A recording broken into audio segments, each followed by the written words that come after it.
राति 9 बजिसकेको थियो। भोलिपल्ट गन्तव्यतर्फ लाग्ने कान्छो भाइसँग कुराकानी गरी सुत्ने तर्खरमा थिएँ। मोबाइलको घन्टी बज्यो। उताबाट बा बोल्नुभयो, खब आमालाई सन्चो भएन, ट्याक्सी लिएर तुरुन्तै घर आइज। यति राति आमा बिरामी भएको खबर आउनु सहज थिएन। म अलि आत्तिए छु। हत्तपत्त कपडा लगाएर तयार हुन लाग्दा फेरि युवराज भोलाको फोन आयो। दाई तुरुन्तै घर आउनुहोस् त, आमालाई साह्रै चाप हो। भाइको मोबाइलमा पनि आएको रहेछ यस्तो फोन। सुत्ने तर्खरमा लागेको भाइ पनि कपडा लगाएर मेरो कोठामा आइपुग्यो। भित्रभित्रै निकै आत्तिए पनि श्रीमती र छोरालाई घरमा आमालाई अलि बिसन्चो भएको बताउँदै जगेट लगाएँ। दरजबाट अलिकति पैसा निकालेर खल्तीमा हालेँ। बाहिर म क्वार्टरको गेटबाट निस्केर ट्याक्सी खोज्दै अमरसिंह चोकतिर लाग्यौँ। घरमा आमा बिरामी भएको खबरले मन आत्तिएको थियो। कुनै अनिष्ट नहोस्, मैले भगवान सम्झेर केही हुँदैन भन्दै मन बलियो बनाएँ। मुट्टी कसेँ, मुटुको धड्कन सामान्य बनाउने प्रयास गरेँ। हामी अमरसिंह चोक जाँदै गर्दा तलबाट एउटा ट्याक्सी हुइकिँदै आएको थियो। हामीले एकैचोटि भन्यौँ, झ्याप्पै रोकियो। तर गाउँतिर जान मानेन चालक। बीच बाटो छ, पुम्दी जाने बाटो राजमार्ग हो भन्दा पनि मानेन। फागुन लागे पनि जाडो हटिसकेको थिएन। बाक्लो ज्याकेट लगाएकै कारण चालकले हामीप्रति विश्वास नगरे जस्तो लागेपछि मैले भने, भाइ हामी तपाईँले सोचे जस्तो मुन्छे होइनौँ। पुम्दी घरमा आमा बिरामी भएकोले गाम जान परेको तपाईँलाई असजिलो लाग्छ भने छोरेपटन प्रहरी चौकीबाट एकजना प्रहरीलाई सँगै लाने व्यवस्था गर्छु म। तपाईँ निर्धक्क भएर हिँड्नुहोस्। तपाईँको सुरक्षाको जिम्मा हाम्रो हो। हामी जिम्मेवार व्यक्ति पनि हौँ। आमालाई अस्पताल ल्याउनु छ।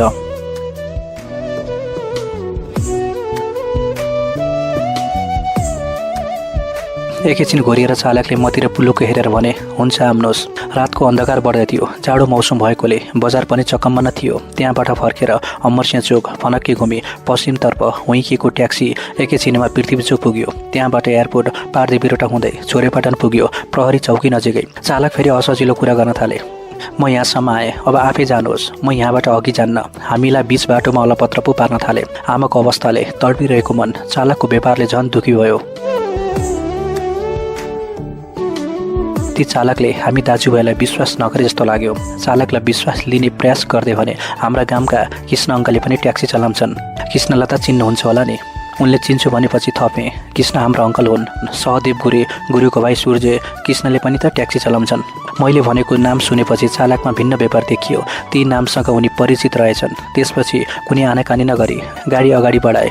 ट्याक्सी बराबुटाबाट जामुन डाँडा हुँदै कालीमाटीको समत्तर कटेर उकालो लाग्यो। उकालो लागेपछि घुम्तीहरू काट्दै अडचलबोट पुग्यो। म अगाडिको सिटमा थिएँ। अडचलबोटको घुम्तीबाट अगाडि बढ्दै गर्दा चकमन्न रातको सुनसान अँध्यारोमा अचानक बिरालोले बाटो काट्यो। मेरो मनमा चिसो फस्यो। अब झन्डै झन्डै आमाको आस मारे।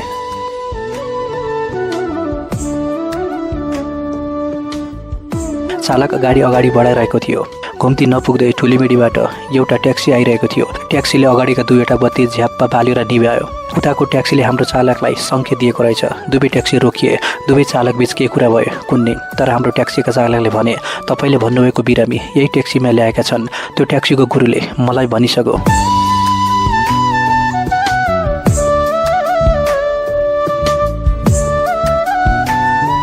रोकिएको हाम्रो ट्याक्सीबाट अर्को ट्याक्सीमा मान्छे देखिन्थे।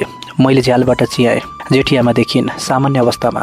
जेठी आमालाई देखेपछि मलाई केही आश बढ्यो। आमालाई त्यस्तो ठुलो बेता केही होइन, हो है ट्याक्सीमा ल्याएका रहेछन्। फर्कम मैले भने। चालकले ट्याक्सी फर्काए। हाम्रो ट्याक्सीले अगाडिको ट्याक्सी पिछा गर्यो। मैले गाउँमा युवराज भोलालाई फोन गरेँ। भोला आमालाई के भएको? जवाफमा भोलाले भन्यो, खासै केही होइन, सामान्य खोकी, फुको खोकी लागेको हो दाइ। लगातार लागेको खोकी रोकिएन। आमालाई टाउको सूर्य दाइको ट्याक्सीमा पोखरा लैसके। चरक अस्पताल लैजान्छन् होला। मैले भने सामान्य खोकी होला भन्ठाने। अगाडिको ट्याक्सीले हामीलाई धेरै फरक पारिसकेको थियो। सो ट्याक्सी पछाइरहेको थियो हाम्रो चालकलाई। मैले पृथ्वी चौकको चरक अस्पतालतिर लैजानु भने अघिल्लो ट्याक्सीबाट झरेर आमालाई अस्पतालभित्र लगिसकेका रहेछन्। ओर्लिने बित्तिकै कमल भाइले गमरङ्ग अँगालोमा कसेर रुँदै भन्यो, दाई आमा छैनन्। भाइको कुरा सुनेर शरीर धान्न गाह्रो भयो। तैपनि सान्त्वना दिने भने, होइन त्यस्तो केही भएको छैन।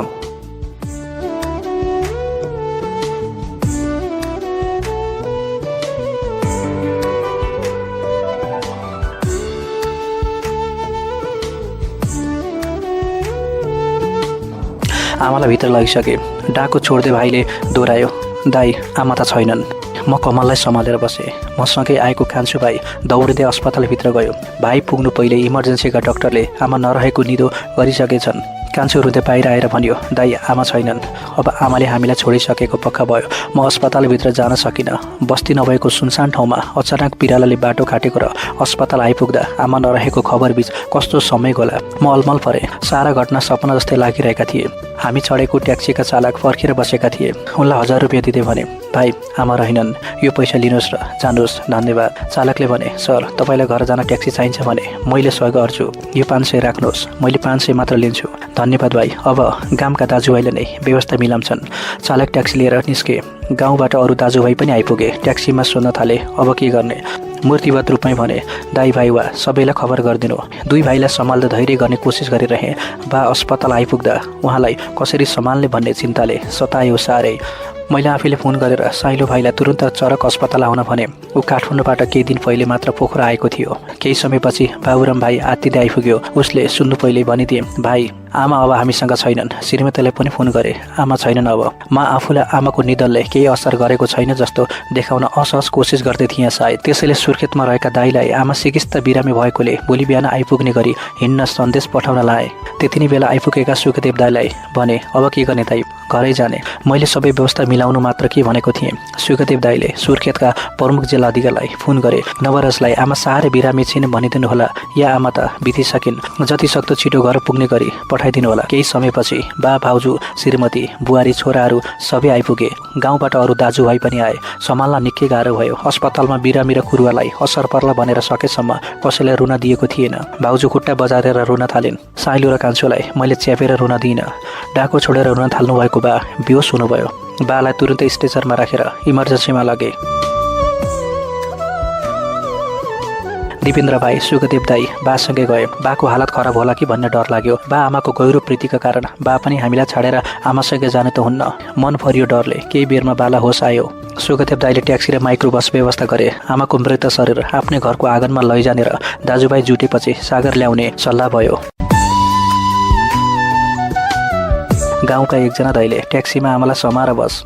आफूलाई सम्हाल्न गाह्रो भएको जाँदै बुढो 12 भाइहरूलाई लिएर आउँछु, दाइहरू कसैले समातिदिनु है, मैले भने। उनले कुरा बुझेछन्। आफै समाएर बसे। ट्याक्सीमा आमाको शरीरसँगै कान्छो भाइ पनि बस्यो। सबै ट्याक्सी र माइक्रो बसमा बस्यौँ। गाडी अगाडि बढ्दै गयो। सधैँ हिँडिरहेको बाटो, त्यही बाटो पनि ज्यादै भिन्न लाग्यो। हाम्रो गाडी रोक्ने ठाउँमा गाउँलेहरूको भिड लागेको थियो। दाजुभाइ इष्टमित्र सबै जम्मा भइसकेका थिए। आमाको मृत शरीर कम्बलमा बाँधेर बाँसको घोछामा राखी 2-3 जनाले बोकेर घर जाने उकालो बाटो लागे। हामी पछि पछि गयौँ। बेलुकी खाना खाएर जुठो बाँड गरी टेलिभिजन हेरिरहेको मान्छे अहिले मुर्दा भएर घर ल्याइरहेको हेरिरहेका थिए। सबै आफ्नो किसिमले बुलिरहेका मान्छे राति भए पनि घरबाट बाहिर आएका थिए।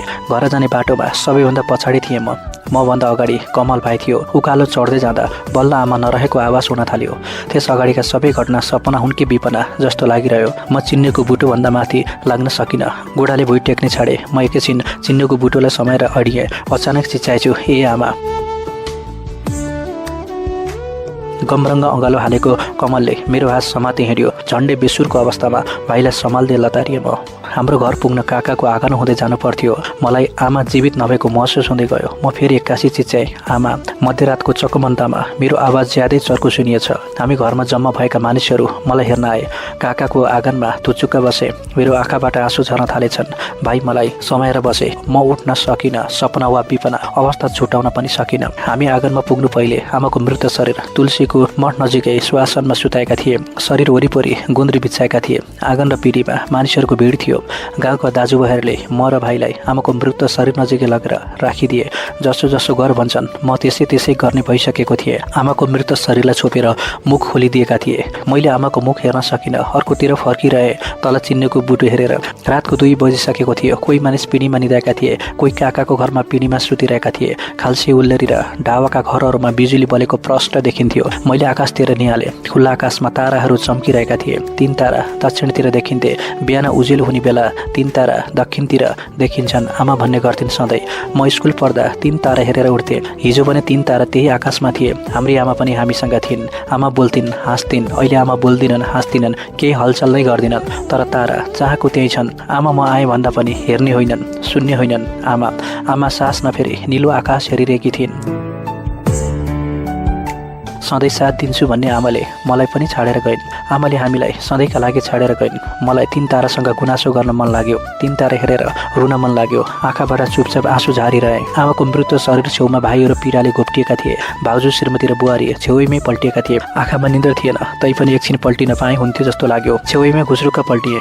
आमा ढुङ्ग्रीले अगेनामा फुफु गर्दै आगो सल्काउँदै थिइन्। अगेनाको छेउमा पिर्कोमा बसेर म पनि आमासँग कुरा गर्दै थिएँ। आमा, मलाई यो देब्रे कानको माथिपट्टि मुद्रा किन लगाइदिएको? तँलाई किन चाहियो? खालि यस्तै कुरा मात्र अड्छ। आमाले टार्न खोजिन्, तर मैले मानिनँ। सोधिरहे, किन दाइ र भाइलाई कानमाथि नलगाइदिएकी त? मलाई मात्र किन लगाइदिए? दाइ र भाइका दुवै कानमा तलपट्टि मुद्रा थिए। मेरो भने एउटा बढी थियो, त्यो पनि माथिपट्टि। तँलाई बचाउन लागेको नि? आमाले भनिन्। अरूलाई बचाउन पर्दैन, मैले सोधेँ। यसले त कुरा बुझ्दैन, सुन्न। आमाले अलि झर्केर भनिन्, तँलाई ज्योतिषीले हेराम्दा बाँच्दैन भने।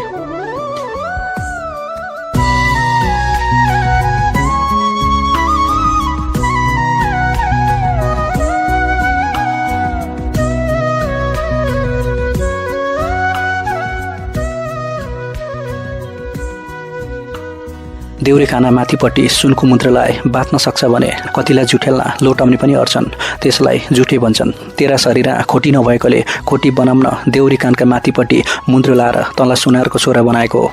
त्यो मुद्रा लाएपछि त 6 महिना मात्र होइन, 6 वर्ष पनि बाँचिस्। अब 16 वर्ष नपुगिन्जेल तैँले लाम्नै पर्छ। अरूले नै लाएको देखेका छैनस्। तँलाई यो मुन्द्रीले के दुःख दिएको छ र? स्कुलमा मुन्द्री भनेर जिस्काए। मलाई त लाम्नै मन छैन, झिके हुन्न। बा आमाले किन लगाइदिएको होला भनी बुझ। कसले के भन्छ, कसले गिजाउँछ भनेर मुन्द्र झिक्ने कुरा नहर। कति नमोर्छ भनेर बचाउन लगाइदिएको, अहिले झिक्चुपु भन्छ। आमा रिसाइन्।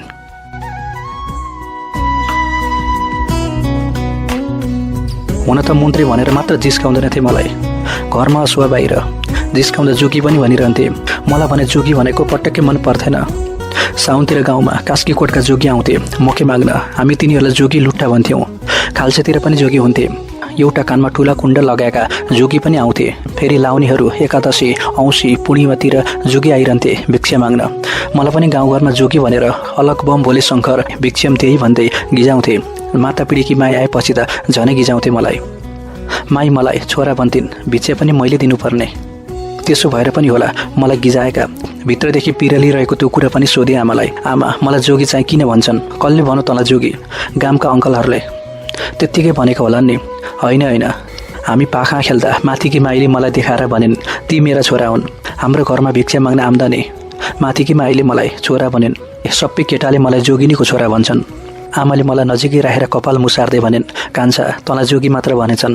तँलाई बचाउन माथि लुगा सिलाउने दमिनीको सुजेरमा पनि हालिदिएको हो। माथि गहना बनाउने दाइले पनि कानमा मुन्द्रो लाएर छोरा बनाएका हुन्। दमिनीको छोरो सुनारको छोरो त भनिन्छन् त। मलाई जोगीलाई दिएर दमिनीलाई दिएर सुनारको छोरा बनाएर किन बचाएको आमा? म यतिकै बाँच्न सक्दैन थिएँ। मैले सोधेँ। त्यसै आफै बाँच्दिस् हो, तँलाई कति गरेर बचाएको नि? के गर्दा बाँच्ला भनेर जोगिनीको झोला हालिदिएको। दमिनीको सुजेरा राखेर उनकै छोरो बनाएको। सुनारको छोरा बनाएर देउरे काना माथि छेडेर मुन्द्रो लगाइदिएको। त्यसै बाँचे होस् र त। यसरी बचा तिम्रो अहिले त्यो कुरा गर्न जान्ने भएको छस् जोगी। तिमीले नै जोगी नै भन्यौ त आमा। जोगी घरमा बस्छन् र जोगी त अलग भन्दै भिक्षा माग्दै खान्छन् र कुटीमा बस्छन् होइन र आमा? मेरो जिज्ञासा अझै बढ्यो। सायद त्यही जोगी भएर त बाँचेको छस्। त बाँच्छस् भने जोगी त के सन्नसी भूत प्रेत जे भने नि भयो। आखिर त मेरो कान्छा नै होस्। जोगी भनेर तँलाई हामीले हेला गर्छौँ र फकाउने तरिकाले आमाको माया पोखियो। तर आमाको कुराले मलाई चित्त बुझे पो जोगीको छोरा नमानाको भए म किन बाँच्दिन थिएँ? मैले फेरि सोधेँ, आमा मलाई किन जोगिनीलाई दिएको त? जोगिनी होइन, माता भन्नुपर्छ आमाले भनिन्। मलाई चाहिँ किन दिएको त मातालाई? मैले सोधेँ। मेरो जिद्दी सुनेर आमाले थर्कटीमा बसाउँदै भनिन्, तँ जन्मदा तेरो शरीर आँकुनी खोटी थिएन। खोटी र खोटी नभएको मान्छे बाँच्दैन थिए भन्थे बाबै। मलाई साह्रै चिन्ता लाग्यो। तेरा बासँग पनि भने। बाले छैटीमा टिप लाम्न ज्योतिष कहाँ जाँदा ज्योतिषले जे भन्छन् त्यसै गरौँला भने। दाइलाई पुरा दुध खान नदिई जन्मेको मान्छे तथा दुध कटुवा पनि होस् नि। मैले कसरी दुध काटेर आमा? मलाई त थाहा हुन्थेन होला नि। अनि ज्योतिषीले के भने? मैले सोधेँ। 10 महिना कोखा लिएर 10 तारा दुध चुसाउने गोमो सोर्ने त आमा नै हो। बाले भने पनि मेरो चित्त बुझेन। छैटीको दिनसम्म जिन्तिन कुरे। बा पल्ला घरे काकालाई लिएर दहीको ठेकीसहित ज्योतिष कहाँ जानुभयो। ज्योतिषीले नि केटाको जन्मदशा राम्रो देखेनन् भनेछन्। आमाले भनिन्, अनि मलाई बाँच्दैन पनि भने कि जिज्ञासा अझ बढ्यो। हो तँलाई 6 महिना काट्दैन भनेछन्। 6 महिना काट्यो भने 6 वर्ष र 6 वर्ष पनि काट्यो भने 16 वर्षभन्दा बढी बाँच्दैन पनि भनेछन्। अनि त मलाई के चाहियो? दुःख गरेर जन्माएको छोरा 16 वर्षभन्दा बढी बाँच्दैन भन्दा मलाई कस्तो भयो होला? आमाका आँखाबाट आँसु झर्न थाले बरबरी, नाकबाट सिगान, नाकका पाल ठुल्ठुले देख्न थाले। मत्रको फेरोले आँसु पुछिन आमाले।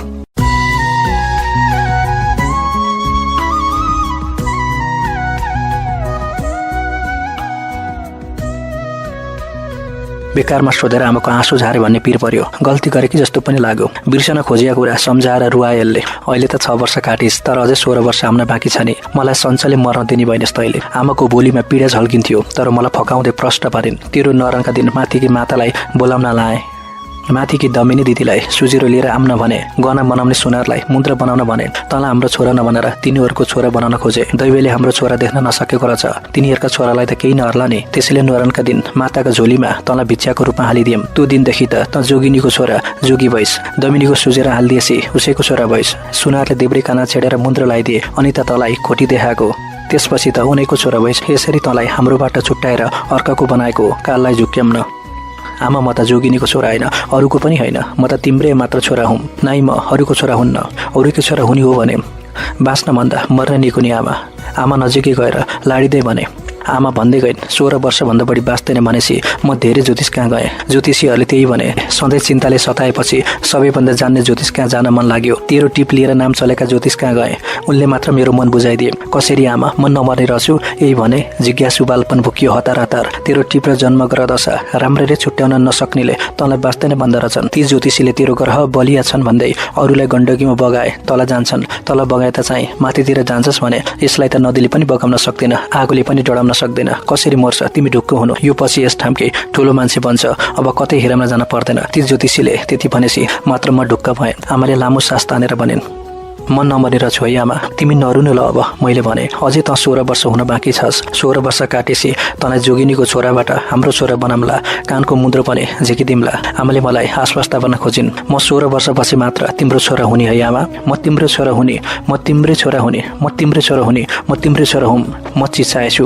दाई दाई के भयो? किन चिच्चाएको? सपना देख्नुभयो कि क्या हो? भाइले हल्लाउँदै उठायो। आँखा मिच्दै हेरेको त घर वरिपरि गाउँका दाजुभाइहरू मेरो वरिपरि बसिरहेका रहेछन्। केही भएको छैन। म निदाएको थिइनँ। मैले भने पुराना कुरा सम्झनामा आए। बिहान उज्यालो भइसकेको थिएन। गाउँका दाजुभाइहरू हाम्रो घरमा जम्मा हुन थाले। मानिसहरू आउँदै आमाको मुखमा पानी हाल्दै गरेका थिए। कोही मानिस आमालाई गण्डकी लैजाँदा चाहिने सामानको सूची बनाउँदै थिए। कोही चाहिँ दाईको जानकारी लिँदै थिए। कसैले भनेको सुने राति 12 बजेपछि 2 दिन लाम्छ।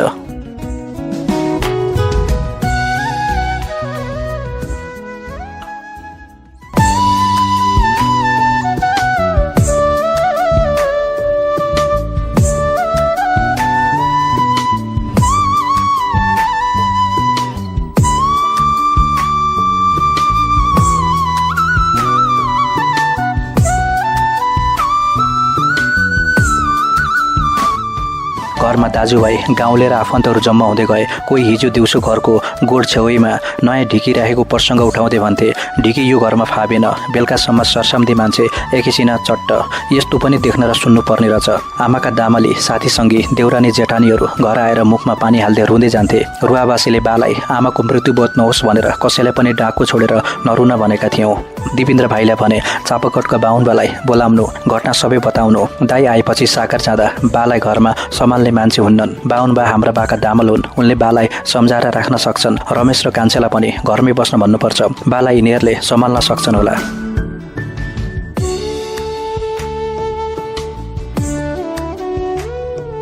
सिमले काकाले हातमा ब्लेड लिएर भने जा कपाल भिजाएर आइज। मलाई छाँगाबाट खसे जस्तो लाग्यो। कपाल खौरन साह्रै गाह्रो लाग्थ्यो मलाई। व्रत बन्धमा कपाल खौरिन नमान्दा आमाले म मर्दा पनि खौरिनु पर्छ भनेको सम्झे। आमालाई आँगनमा सुताए जस्तो लागेको थियो। सिमले काकाको कुराले मन गाँठो पर्यो। म घर पछाडि गएर काकाले जे भने त्यही गरे। काकाले मेरो कपाल, दारी जुङ्गा, आँखी भाउ सबै खौरिदिए। कपाल खौरिँदा म आवाज ननिकाली रोइरहेँ। आफ्नो कपाल, दारी जुङ्गा खौरी पनि मैले आमालाई देखेको थिइनँ। तर भाइहरूको कपाल, दारी जुङ्गा र आँखी भाउ खौरिएपछि विरूप देखेँ। अनि पो बल्ल मलाई आमा नरहेको महसुस भयो। म भान्साको झ्यालतिरबाट आएँ। अचानक भित्र चियाएर फेरि आमा भनेर चिच्चाएछु। भाइहरूले गमरङ्ग अङ्गला हाले। हामी आवाज ननिकाली रोयौँ।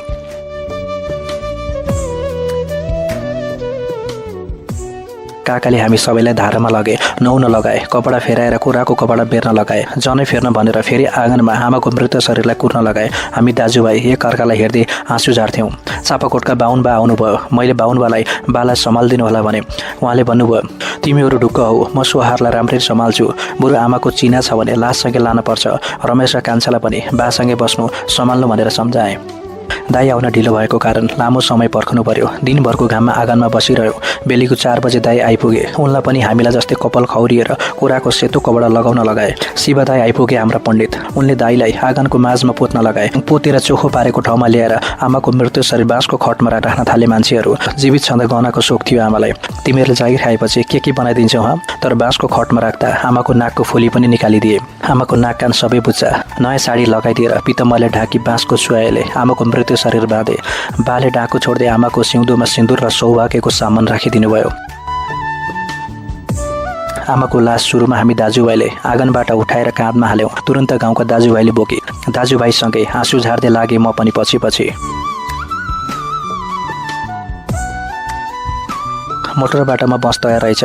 आमाको पार्थिव शरीरलाई बसको छतमा राखियो। हामी 5 दाजुभाइ छतमै बस्यौँ। बिस्तारै अघि बढेको बस मजुवा, टाउको घुम्ते, पैरागौडा, फलेटे, खँदरको हल, टाउको घुम्ते, अर्चलबोट, कालीमाटी, जाबुन डाँडा, भ्यागुलुङ खोला, छोरीपाटन पारदी पृथ्वीचोक शान्ति बनाउँदै रामघाट पुग्यो। पहिले त्यही बाटो हिँड्दा अनेक बातचित हुन्थ्यो सबैसँग, तर आज भिन्नै थियो मन। मैले त्यहाँ कुनै दृश्य देखिनँ। आँखा वरिपरि आमाको मुहार मात्र घुमिरहेको थियो। बसबाट आमाको पार्थिव शरीर तर झालियो। चौबाटामा शिव दाईले के गर्न लागे कुन्ने। प्रेत आत्मालाई चौबाटा पिण्ड दिनुपर्छ भनेको मात्र सुने। पहिलो पटक आमालाई प्रेत भने शिव दाईले। मन अमिलो बन्यो। त्यसपछि आमाको पार्थिव शरीर रामघाटतिर लगे।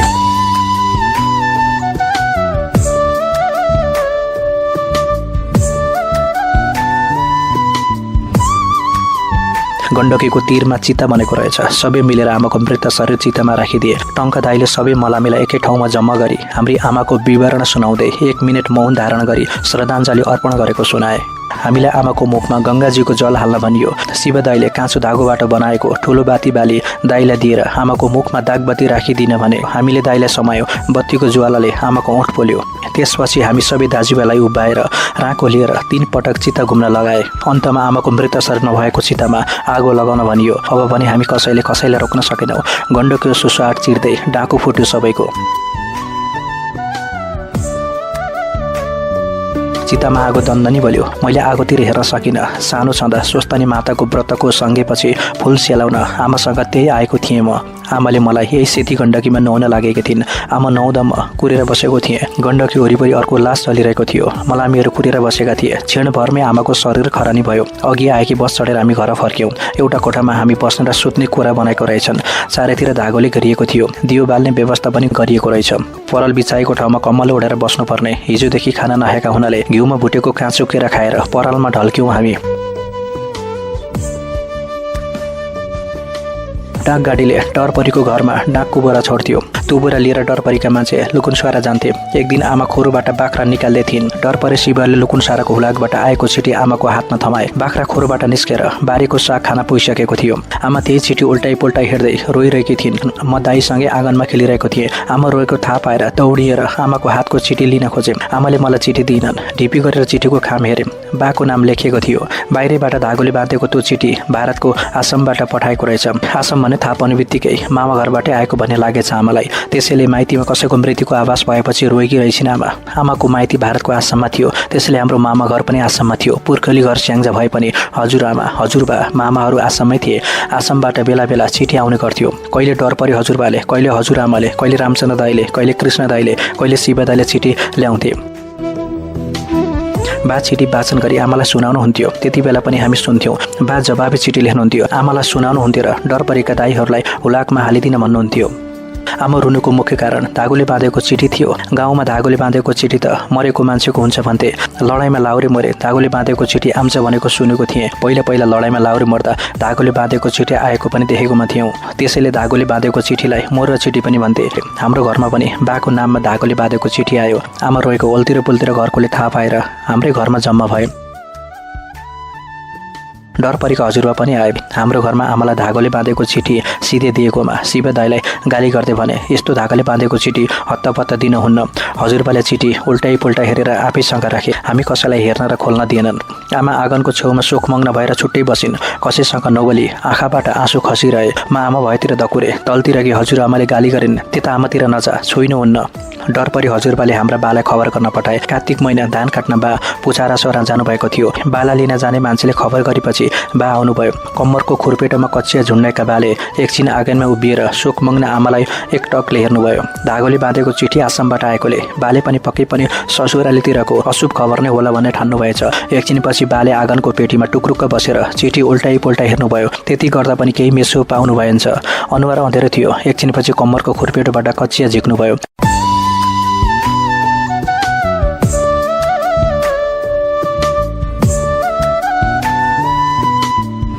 घरमा जम्मा भएका मान्छेहरू उत्सुकताका साथ बाला हेरिरहेका थिए। बाका आँखा घरि धागोले बाँधेको चिठी र घरि आमातिर जान थाले। बाले बिस्तारै कचियाले चिठीको धागो काटेर खाम खोल्नुभयो। खामभित्रको चिठी बिस्तारै झिक्दा वरिपरि बसेका मान्छेहरू खबर सुन्न आतुरी देखिए। आमा उँधो लाएर बसेकी थिइन्। बाले चिठी खोल्दा र पढ्दा पनि आमाले कुनै चासो दिनन्। सबैतिर सुनसान छायो। हामी केटकेटीले पनि के होला भनेर कान थापेर सुन्न बसेका थियौँ। मैले नराम्रो खबर नहोस् भने मनमनै कामना गरेँ। बाले चिठी मनमा नै पढ्नुभयो। तर चिठी पढ्दा पढ्दै बा एक हाँस्न थालेपछि भेला भएका सबै छक्क परे। बा हाँसेपछि आमाको मुहार पनि उज्यालो भयो। मास्टर हाँस्यो त के रहेछ चिठी यहाँ? डर परि हजुरबाले सोधे। आमाले बाको मुख हेरिन्। लथाना आमाईका छोरा रोता दाईले चिठीसँगै लालपुर्जा पनि पठाएका रहेछन्। महत्त्वपूर्ण कागजात भएकोले धागोले बाँधेको रहेछ। धागोले बाँधेको चिठी नहराइकन जसको हो त्यसको हातमा पुग्छ भनेर धागोले बाँधेको रहेछन्। बाको कुरा सुनेर सबैको अनुहार हँसिलो भयो। आमा पनि शोकमग्न अवस्थाबाट उठेर हाँस्दै आइन्। म खुसी हुँदै आमाको भरियामा लुटुबुटु भएँ। जम्मा भएका मान्छे पनि हाँस्दै आफ्नो घरतिर लगे। रुद्र जेठाबा आसाममै बस्थे। सब परिवार 2-3 वर्षमा नेपाल आउँथे। हाम्रै घरमा बस्थे। यताको सबै हामीले हेर्नु पर्थ्यो। सबै कुरा बाला नै जिम्मा छाडेकोले घर जग्गाको लालपुर्जा पनि पठाएका रहेछन्। बा कचिया खुर्पेटोमा राखेर फेरि धान काट्न पुछारा सुहारा झर्नुभयो। म आमासँगै बसेँ। आमाको अनुहार उज्यालो भइसकेको थियो। धागोले बाँधेको चिठी हामीलाई हेर्न पनि दिएनन्, पढ्न पनि दिएनन्। तिमी पढ्ने बेला स्कुलै गइनौ। बा स्कुल पढ्न गएकोले पढ्न सक्नुभयो। स्कुल गएको भए त तिमीले पनि पढ्न सक्थ्यौ नि आमा। कुरै नबुझी रुने मुन्छे रहेछौ तिमी त।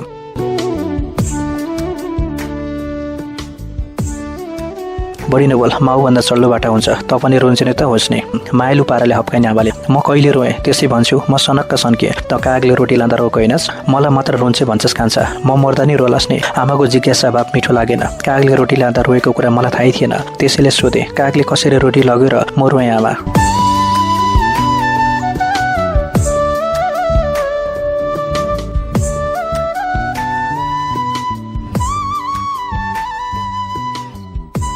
आमाले मलाई काखमा राखेर भनिन्, त सानै थिइस्, 2-3 वर्षको। बोली भने तेरो छिट्टै फुट्या थियो। पुटु बोल्थिस्। नाग पञ्चमीको दिन थियो। बाले नाग चलाउन आँगना ठुलो ढुङ्गामा ठुलो लोहराले चामल पिस्नुभयो।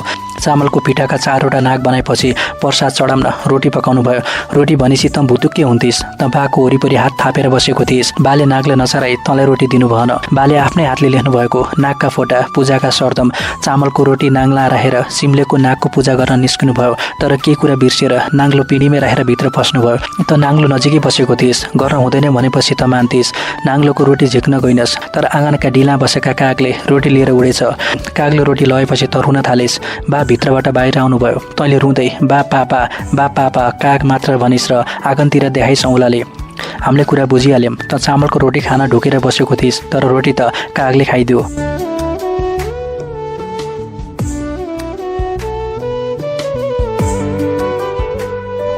त बिहानभरि रोएको थिइस्। त साह्रै रुन्चे थिइस् सानोमा। अहिले त रुन्छस्? बाले फेरि अर्को रोटी बनाउनु भएन? मैले सोधेँ। बनाउनु भयो नि, एउटा नागका लागि बनाउनु पर्यो। अर्को त रोटी खाना ढुकेर बसेको। तँलाई भुलाउन पनि रोटी पकाउनु पर्यो नि। सिम्लेका सेती नाग सोझा छन्, तर पलतिरेका काली नाग भयङ्कर रिसा। तलमाथि केही हुनु हुँदैन। काली नागको प्रसाद कागले खाएको भए त के हुन्थ्यो। हुन त काली नागका लागि चोखीनिष्ठ गरी सरदम लगाइदिए पुग्छ। शिव पण्डित आउती हालेर आफै पूजा गर्छन्। आमाले बेली विस्तार गरिन्।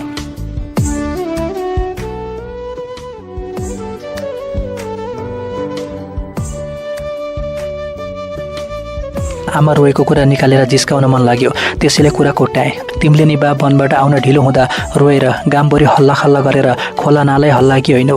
कहिलेको कुरा निकाल्छ यो कान्छो, आमाले भनिन्। मैले भने भदौको कुरा। बा शनिबारका दिन घाँस काट्न जानुभएको थियो। साथीहरूसँग घाँस काट्न अलि टाढै जानुभएछ। बा साँझ पर्दासम्म पनि आउनु भएन। तिमी भित्रै खानेकुरा पकाउन बस्यो। बेला बेला बा आउनुभयो भनेर सोधिरहन्थ्यौ। बा आउने बाटो हेरिरहेका हामी अह भनिराख्थ्यौँ। झम्के साँझ परिसकेको। दुनी बेला भएकाले गोठा भैँसी कराउन थालो। एकाएक तिमी हातमा ठुलो आँसी लिएर बाहिर निस्क्यौ। फरियामाथि पटुकी कसेकी थियौ। गमलङ्ग पछिबाट ओढेर उभिरह्यौ। हेर्दै रुन थाल्यौ। के भएको होला भनेर अल्मलिएका हामी तिमी रोएपछि सँगसँगै रोयौँ। यिनकी सौतनी आमा बहिरी थिइन्। कान नसुनी भएकोले यसरी नै बर्खा बेला घाँस लिन जाँदा डाँडाको खोलाले बगाएको थियो रे। आरु खर्क जौसी कान्छेकी छोरीलाई। आयु छोटी भएको खोलाको नजानु खोलामा पसेकी ल घर कुरेर बस, म गामका मुन्सी लिएर खोज्न जान्छु, तिमीले रुँदै भन्यौ।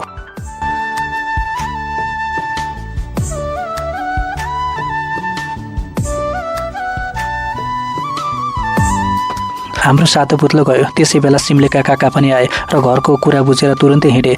दाई भाइ र म के अर्ने के नअर्नेमा अलमलमा पऱ्यौँ। तिमी हिँडेको केही बेरमै घाँसको ठुलो भारी लिएर बा आउनुभयो। घाँसको भारी कटेर छेउमा बिसाएर मलाई भैँसी धुनी बाल्टी लिएर आ भन्नुभयो। भैँसीलाई धाप मारेर दुहुन बस्नुभयो। भैँसीले आइ गर्यो। ल म हुँ चुप लाग, बाले भन्नुभयो। मैले सबै कुरा बालाई एक सासामै सुनाएँ। समुद्रतिर गएका थियौँ। आम्न अलि ढिलै भएछ। एकछिन कुरेको भयो नि हुन्थ्यो। जा आमालाई खबर गर, कहाँ पुग्यो ओली, बाले भन्नुभयो। सिम्लेका काका पनि त्यही बेला आइपुगेर भने। म डाँडा पुगेर 2 सुसीले हालेँ। उताबाट नि सुसीले फिर्ता आयो अनि फर्केँ। सुसीले तैँले हाले होस्, काजीले फर्काएका हुन्, बाले भन्नुभयो। बा घर आइपुग्नु भएको हल्ला गाउँभरि फैलियो। तिमीले गाउँमा सबैलाई भनिसकेको रहेछौ। तिमीसँगै बालाई खोज्न गएका गाउँका मान्छे सबै फर्के। तिमीले नबोलिकन सबैलाई भात पस्केर दियो। त्यो दिन तिमी र बाको बोलचालै भन। हामी केटी नि नबोलिकनै भात खाएर सुत्यौँ। मेरा सबै कुरा ध्यान दिएर सुनेकी आमा सुक्क रोइन्। कति जम्मै सम्झेको यो कान्छाले फेरि पनि रुवाइस बजिया। मैले आमा रोएको सम्झाउन नसकेको अर्को घटना थियो। लाहुरका हजुरबा बित्ता। आमालाई सानैमा मावली कहाँ छाडेर गएका हजुरबाहरू लाहुर गएका थिए। कहिले माइलो छोरो लिएर आउँथे, कहिले कान्छो छोरो लिएर। हजुरआमालाई लिएर कहिले आएनन्। उनलाई उल्टी हुन्थ्यो रे गाडीमा। आसामदेखि हाम्रो गाउँसम्म आउन उल्टीले ज्यानै जाला जस्तो रे। त्यसैले हजुरआमा आइनन्। आमा छोरीको भेटे भएन। त्यो वर्ष कान्छो छोरा लिएर पहाड आएका थिए हजुरबा। कान्छो मामालाई लिएर पुम्दी पनि आएका थिए। जहिले आउँदा पनि हामीलाई गुच्चा ल्याइदिन्थे। टलक्क टल्किने गुच्चा पाउँदा हामी फुरुक्क हुन्थ्यौँ। हजुरबा आमालाई नम्बरी नोट दिन्थे। बिहानै तल मोटर बाटोतिर झरेका बा एकैछिनमा घर आए।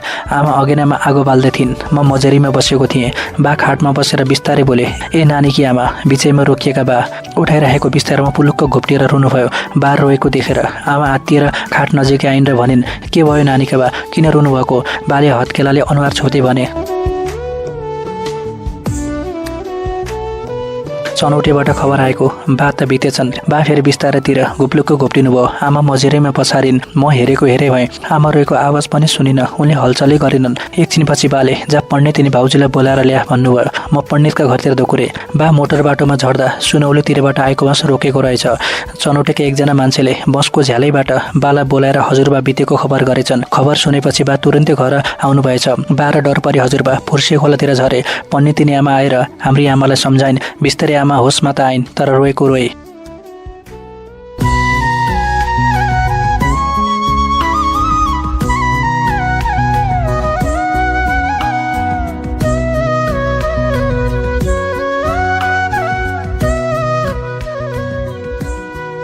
पण्डितिनी आमा, मैया दिदी, आमा र म केटकेटी आँगनको डिलमा बसेर कुविन्डेतिर हेर्दै थियौँ। कुविन्डेबाट लामो बाटो लिएर 2 जोली एकोरो शङ्ख फुक्दै मलामीको ताती खाल्चेतिर झर्यो। ऊ मुर्दा झरे तल खाल्चेतिर। एकजनाले भने, ए लासलाई त्यसरी औँलाले देखाउनुहुन्न।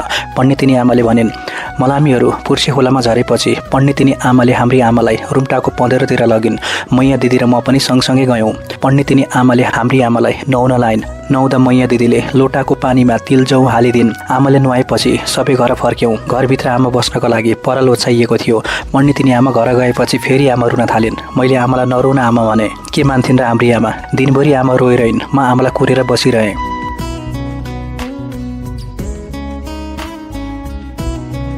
तिमी त हे पर गीत आउँदा पनि रुन्थ्यौ त। तिमी त झन् पिन्चेको पनि पिन्चे। मैले भने, मन हुनु पर्यो नै रुन नि। ध्यान दिएर सुन त, त्यो गीत कस्तो मनै बिगार्ने जस्तो छ। आमाले भनिन्। जब रेडियोमा झलकमान गन्धर्वको हे बरे आउँथ्यो, आमा रुन सुरु गर्थिन्। उनका बा आमा र भाइहरू सबै आसाममा थिए। माइती विदेश भएकोले होला हे बरे गीत रेडियोमा बस्दा आमा सधैँ रुन्थिन्। आमा रुँदा हामी चुपचाप आमालाई हेरेर बस्थ्यौँ। तर किन रोकी भनेर हामी सोध्न सक्दैनथ्यौँ, नरुनु पनि भन्न सक्दैनथ्यौँ। हाम्रो घरमा रेडियो थिएन। बा बिहान बिहान हामीलाई चेतनाथ काकाको रेडियो सुन्न पठाउनुहुन्थ्यो। 7 बजेको समाचार सुन्नु, मौसम सुन्न नभुल्नु, आज पानी पर्छ कि पर्दैन के भन्छ याद गर्नु। बाको आदेश पालना गर्दै हामी गुरु र चेतनाथ काकाको घर पुग्थ्यौँ।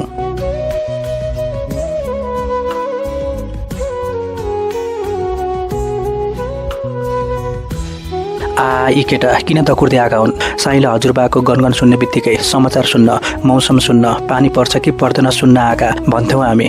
यो रेडियो नेपाल हो। अब सुन्दै हुनुहुन्छ 7 बजेको समाचार। रेडियोबाट समाचारभन्दा पहिलेको धुनसँगै हाम्रो कान आवाजमा केन्द्रित हुन्थे। यो रेडियो नेपाल हो। अब प्रवीण गिरीबाट समाचार सुन्नुहोस्।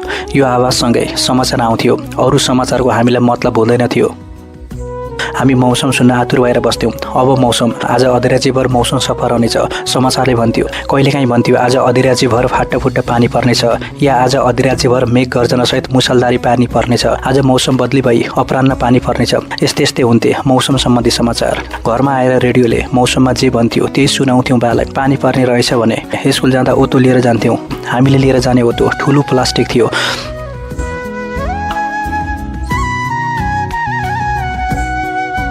घर आएपछि आमालाई कचकच गर्थ्यौँ। चेतनाथ काकाको जस्तै हाम्रो घर आनी रेडियो ल्याउन बालाई भन्दैनौँ न आमा।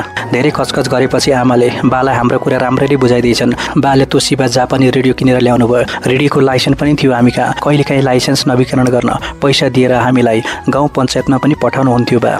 हाम्रो रेडियोमा 3वटा ब्याट्री लाग्थे। रेडियोको आवाज घ्यार घ्यार भएपछि बा तामाको पैसा लिएर रेडियो खोल्नुहुन्थ्यो।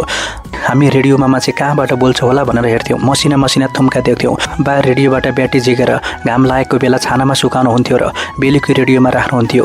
त्यसपछि रेडियोको आवाज घ्यार घ्यार हुँदैन थियो। रेडियोमा चौतारी र रोदी भन्ने कार्यक्रम आउँथे। भीमबहादुर थापाको नाटक, परिवार नियोजनको श्रीराम श्रीराम, कृषि कार्यक्रमको हरि सरलाम धेरै सुन्थ्यौँ। रेडियोमा झलकमानको हे बरे गीत आएपछि आमा रुन्थिन्। हे बरे आयो अब तिम्री आमा रुन्छन्, म त हिँडेँ। धेरै पटक घरतिनी कान्छी आमै हाम्रो घरबाट निस्केकी थिइन्। घरतिनी कान्छी आमैका छोराबुहारी भारतको आसामतिर थिए। कहिलेकाहीँ हाते चिठी आउँथे। उनलाई पनि यो गीत सुन्दा र हाम्री आमा रुँदा मन थाम्न गाह्रो हुन्थ्यो रे। यो गीत रेडियोमा बस्न लाग्दा उनी बस्नै सक्दिनथिन्। रेडियोमा झलकमानको गीत बजिरहन्थ्यो। आमाले भनेकोले एक दिन मैले ध्यान दिएर सुने। रेडियोमा गीतले भनिरहेको थियो, हे बरै दसी धारा पुनौरै आमा, बाँची पठामला तस्बिरै खिचेर, कस्तो लेख्यो नि भाबीले कर्म लिलाटैमा लौ हजुर।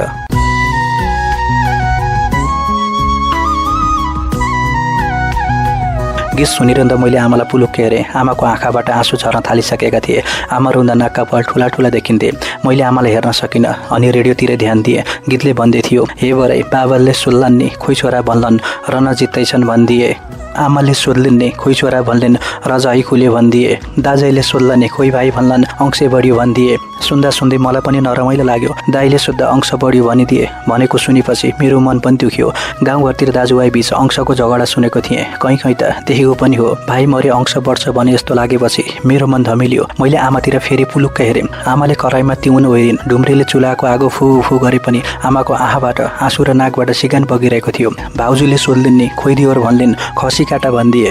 भाइले सोध्लान् नि खोइ दाजे भन्लान् घेरामा परे भनिदिए। दिदीले सोध्लिन् नि खोइ भाइ भन्लिन् माइती घटे भनिदिए। बहिनीले सोध्लिन् नि खोइ दाजे भन्लिन् चोली घट्यो भनिदिए। छोराले सोध्लान् नि खोइ बाबा भन्लान् टोपी झिका भनिदिए। छोराले सोद्धा टोपी झिका भनिदिए भनेको सुनेपछि मेरो मन पनि काँपियो। गाउँघरमा मान्छे मरेपछि टोपी झिक्नु भन्थे। आफन्त नाता पर्नेले मान्छे मरेको सुनेपछि टोपी झिकेको सम्झना आयो मलाई। मामा घरको हजुरबा बित्ता बाले टोपी झिक्नु भएको थियो। गण्डकी गएर आउँदा बाले कपाल काट्नु भएको थियो। मैले आमालाई नहेरी गीत सुनिरहेँ।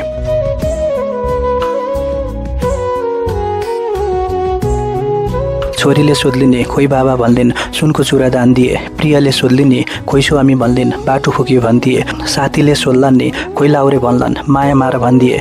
लोग्ने मोरेमा स्वास्नीको बाटो फुक्ने गीत मलाई खासै मन परेन। मैले त विधवा महिलाले छोराछोरी पालेको घर धानेको देखेको थिएँ। मरेको वर्ष दिनसम्म सेतो कपडा लगाएर दुःख बोकेको पनि देखेको थिएँ। लोग्नेकै घरमा बसेर सबै जिम्मा लिनेलाई बाटो फुक्यो भन्नु राम्रो लागेन। गीतले भनिरहेको थियो, बटौलीको बजारमा 4 पैसाको ला छैन। शिरको स्वामी स्वर्गे हुँदा घर बस्नेलाई थाहा छैन। सिसै काटी गोलीले रनमा परि मरेछन् लाउरे। बाबा रुन्छन् नि वर्ष दिन आमा जुगेभरि लै हजुर। रेडियोमा गीत सकियो। मेरो मन पनि नरमाइलो भयो। आमाको मन कस्तो हुँदो रहेछ भन्ने अड्कल काट्न गाह्रो भएन। आमा रोएको कारण बल्ल बुझेँ मैले। गीत सकिएपछि आमाको छेउमा पुगे। भित्र बसेर आमाले गीत पुरै सुनिरहेछिन्। आमाको आँखामा आँसु थामिएका थिएनन्। उनका अगाडि पुगेर पनि म बोल्न सकिनँ। मेरो पनि गला अवरुद्ध थियो। दकुर्दै बाहिर निस्केँ। भात खाने बेलामा आमाले भनिन्, सुनिस् झलकमानको हे बरै कस्तो हुँदो रहेछ। मलाई त्यसै गिजाउँथिस् नि। मैले आमाको मुहार हेर्न सकिनँ। कप भात खाएर छुट्न निस्केँ।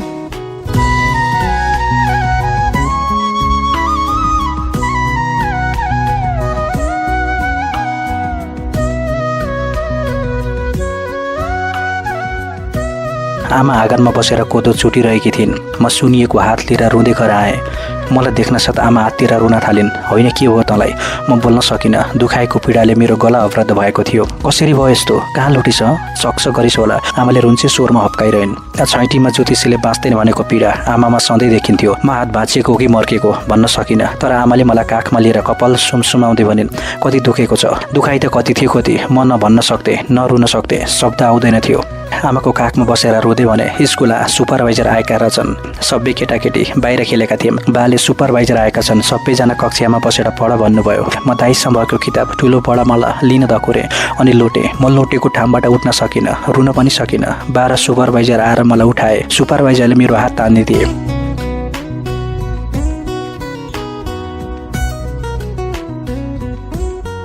धेरै दुखेकोले मैले सहन नै सकिनँ। बाले घर जा भन्नुभयो अनि आगो। मेरो कुरा सुनेपछि आमा घरभित्र पसिन्। केही छिनपछि कचौरोमा तताएको घिउ लिएर खाना दिन्। गाउँका बुढा कहाँ लगेर हात मर्केछ भने फुकफाक गरिन्। अनदीको पिठो खाना दिन्। घिउमा औषधि बनाएर खुवाइन्। तर मेरो हात झन्झन सुन्दै गयो। बिस्तारै हात चल्नै सकेन। आमाले हडचुर पिसेर हातमा लगाइदिन्। त्यति गर्दा पनि सुधार नभएपछि एक दिन आमाले बालाई भनिन्, कान्छाको हात निको हुने छाँटकान छैन। 10 दिन भयो हात निको हुनुभन्दा। जस्ताको तस्तै छ। धेरै दिनपछि अस्पताल लाँदा हात काटिन्छ भन्छन्। चाँडै अस्पताल लानुहोस् न। बाले पनि हात भाँचिएको हो या मर्केको मेसो नपाएको बताउनुभयो। धेरै दिनसम्म पनि सुधार नभएकोले भाँचिएको हुनुपर्ने अनुमान भएछ। पोखराको मिम अस्पताल लैजाने र हिजै भाँचिएको भन्ने बा आमाको सल्लाह भयो। त्यो कुरा मैले पनि सुने।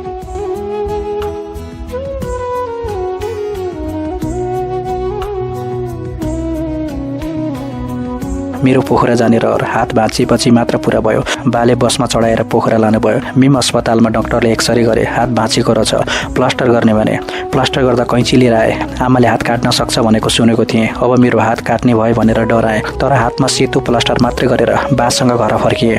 आमा हामी आउने बाटो हेरेर बसेकी रहेछिन्। बस टाउकाको घुम्तीबाट निस्केर सालडाँडा नपुग्दासम्म हामी आउने आश गरिरहेछन्। त्यसपछि कल्सी पदालासम्म पनि कुदिरहेछिन्। त्यस बेलासम्म आई नपुगे अर्को बस पर्खिँदै रहेछिन्। हामी आएको बस सालडाँडा काटेपछि पनि नपुग्दा निराश भएकी आमा आँगनमा मलाई देख्दा किस्सा हाँस्दै, किन ढिलो भयो? बस सालडाँडा काटिसकेको भन्दै मलाई समाउन पुगिन्।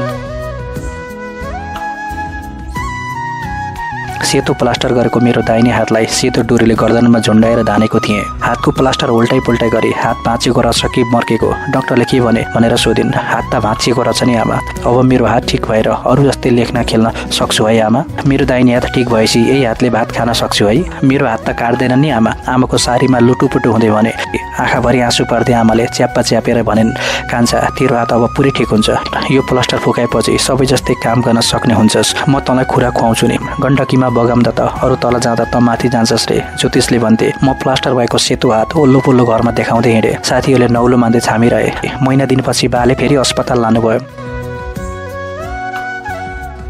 अस्पतालमा डाक्टरले कैँची लिएर आए। तर म हात काट्छन् कि भनेर डराएँ। प्लास्टर काटेपछि भात खाए जस्तै गरी हात मुखमा लैजाने भने।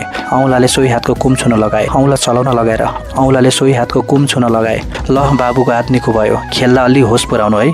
हामी घर फर्केपछि प्लास्टर काटेको देखेर आमा दङ्ग परिन्। हात त दुख्दैन नि कान्छ। अब होस गरेर आँखा हेरेर हिँड्ने गर है। स्कुलमा साथीहरूसँग कुकुर खेल्दै थिएँ। मसँग भोटे कुकुर छ कसलाई टोक्ला। साथीको खुट्टामा अल्झिएर हातमा चोट लाग्यो। त्यसपालि पनि पहिले भाँचिएको हात परेछ। फेरि सुनियो। घर आएर आमालाई भने। आमाले माया मिश्रित गाली गरिन्। हडचुट थिचेर लगाइदिन्। अनदीको पिठो पकाएर खाना दिन्। ठुलाने बाले आशीले मेरो हात बिस्तारै छुँदै पुगे। दुवै ओठ फरफराएर के भन्थे। दाहिने हातको बुढी र माझी औँला जोडेर चुर्की पड्काउँदै ओम फटफट फुफु भन्थे। मेरो हात बिस्तारै निको भयो। हात निको हुँदै गएपछि आमाले बोलाएर सम्झाइन्, नदौडिनु, आँखा हेरेर हिँड्नु, आकाशतिर हेरेर नहिँड्नु, कसैसँग झगडा नगर्नु। दाहिने हात कमजोर छ, यसलाई बढी काम नगराउनु। मुख्य काम गर्ने हात दाहिने नै हो, यसलाई जोगाउनु। भोलि दुःख पाउलोस्। हामी हुँदासम्म त हेरिदिउँला। हामी मरेसी कसले हेरिदिन्छ? बा आमा जस्तो माया गर्ने मान्छे अरू पाइँदैन बाबै। मैले आज्ञाकारी भई टाउको हल्लाउँदै बोलाउँदै आमासँग सोधे, अब मेरो हात फेरि भाँचियो भने काट्छन्? आमा बोलिनन्, खिस्सा हाँसेर एकछिन चुपचाप बसिन्। के सोचिन्छन् कुन्नी? अनि फ्याट्टा भनिन्, होस् गरेर हिँडिनेस् र फेरि हात भाँचिस् भने डाक्टरले तेरो हात काट्न पनि सक्छन्। म आत्तिँदै कराएछु, आमा मेरो हात मलाई चाहिन्छ, काट्न पाइँदैन। म पसिनै पसिना भएको थिएँ। नजिकै बसिरहेको कमल भाइले मलाई च्याप्प समाएर भन्यो, दाई के भयो, किन पसिनै पसिना छ त? सपना देख्नुभयो कि के हो? उसले मलाई समाइरह्यो। म केही बोल्न सकिनँ। एकछिनपछि जुरुक्क उठेर बसेँ। भाइ पनि मसँगै उठ्यो। भने केही भएको छैन, म निदाएको होइन, पुराना कुरा सम्झेछु। मेरो आँखामा आँसु देखेछ। भाइले पनि थाम्न सकेन।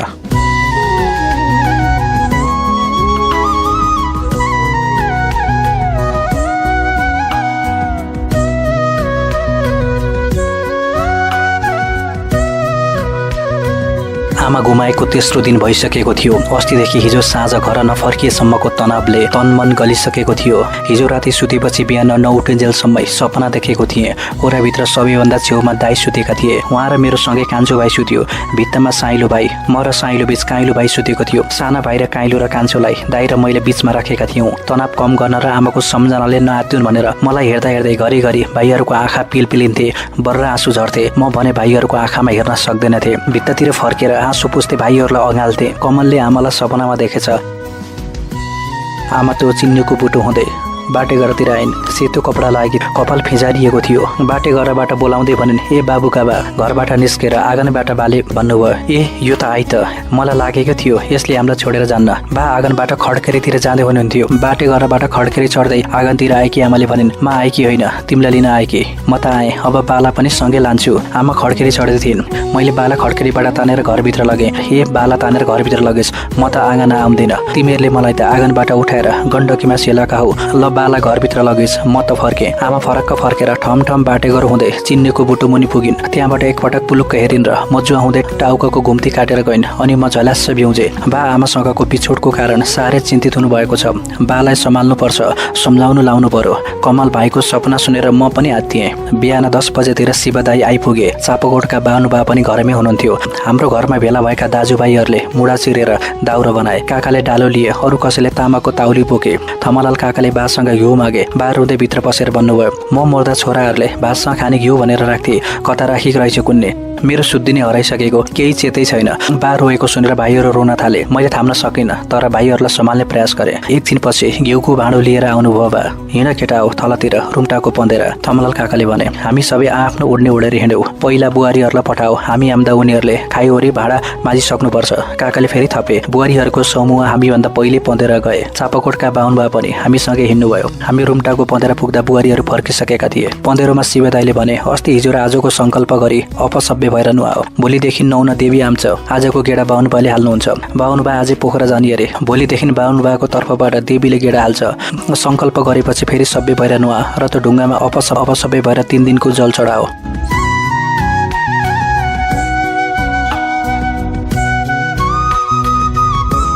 शिवदाईले जे भन्थे हामी त्यही गरिरहेका थियौँ। चापाकोटको बाहुनबा हामी 5 दाजुभाइले नुहाउँदा पानीमा जौ तिल दिनुहुन्थ्यो। त्यसलाई गेडा बनिँदो रहेछ। गेडा हालेको पानी शिरबाट खनाउनु पर्दो रहेछ। मैले भने, शिवदाई अलि छिटो भयो कि बिस्तारै भन्नु न, छुट्ला जस्तो भयो। नयाँ सेतो कपडा लगायौँ र लगाएको कपडा पखालेर सुकायौँ। यसरी कम्मरमा बाँध्ने कपडा लास अगाडि लैजाने बाटोको रहेछ। हामीले एउटा ढुङ्गामा जल चढायौँ। नजिकैको माटोको सानो डिकुरो बनाउन लगाए। पँधेरामाथि क्रियापुत्रीले कर्म गर्ने टहरो थियो। त्यही टहरोमा बसेर पिण्ड पकाइयो। शिवदाईले सभ्य भई दक्षिण फर्केर दियो बाल्न लगाए। पिण्ड हातमा लिएर अपसभ्य भई जल चढाउन भने। तामाको ताउलीमा भात पकाइयो। भातमा पानी सुक्न लाग्दा कलादार बाले घिउ खनाइदिनु भयो। भोभो नहाल्नु, बिसन्चो अर्छ भने। तर केही हुन्न, पच्छ। के खाएर उभिन्छौ त नि, यस्तो बेला घिउले बिसन्चो गर्दैन, कलादार बाले भन्नुभयो। त्यहाँ आएमध्ये सबैभन्दा पाएको उहाँ नै हुनुहुन्थ्यो। आमाको पार्थिव शरीर लिएर उहाँको घरको पछाडिको बाटोमा आइपुग्दा कान्छी हजुरआमाले रुँदै फुली फुल चढाउँदा हामीलाई साह्रै माया गर्ने कलादार बाले भन्नुभएको थियो, बो नरुवाओ यी केटाहरूलाई, फेरि नरुवाओ। सबै काम सकेपछि भात खाने बेला भयो। केराका सुत्लामा भात पस्केर खाई भाँडा माझ्यौँ र कपडा उठाएर घरतिर लाग्यौँ। गाउँमा लाउरतिर जाने धेरै थिए। खास गरी आसामतिर गाई पाल्ने महाजनहरू थुप्रै थिए। हरेक हिउँदमा कोही न कोही गाउँ आउँथे। लाउरे आउँदा बिडी र गम्छा ल्याउँथे। यता कहाँ फन्तालाई चिठी र नासो पनि ल्याइदिन्थे। यसरी चिठी ल्याउँदा चिठी वाचन गरिदिन हाम्रो घरमा ल्याउँथे। एउटै चिठी पनि पटक पटक पढिदिनु पर्थ्यो। चिठी मात्र पढिदिने होइन, लाउरे फर्किने बेलामा जवाफी चिठी पनि लेखिदिनु पर्थ्यो। पटक आश्रमबाट लाउरे बा आए। उनीसँग उनका साइला छोरा कालु पनि थिए। उनी हाम्रै घरमा बस्थे, हामीलाई खानेकुरा ल्याइदिन्थे। गाउँका मान्छेको चिठी ल्याएका हुन्थे, त्यस्ता चिठी बा पढिदिनुहुन्थ्यो। उहाँको सबै जान आसाममा बस्थे। एक दिन कालु दाइले आफ्नो बाला भने, ए बा, मेरो बिहे गरिदिन्छौ कि नाइ? अब गुवाहाटी गएपछि मेरो बिहे गरिदिनौ भने म उल्फामा भर्ती हुन्छु। हामीले उनले बोलेको बुझेनौ, अझ उल्फा शब्द त झनै बुझेनौ। 1 महिना बसेपछि लाउरे बा र कालु दाइ आसाममा फर्किने भए। जाने बेलामा हाम्री आमा नराम्रै रोइन्। कालु दाइ हामीसँग निकै मिल्थे। 1 महिना बस्दा हाम्रै दाजुभाइ जस्ता भएका थिए। उनीहरू जाँदा आमा मात्र होइन, हामी पनि रोयौँ। लाउरे बा जाने बेलामा बाले चिठी लेखिदिनु भयो। चिठी लेखिदिन लाउरेहरूका आमाहरू आउँथे। लाउरे बाले थुप्रै चिठी लिएर गए।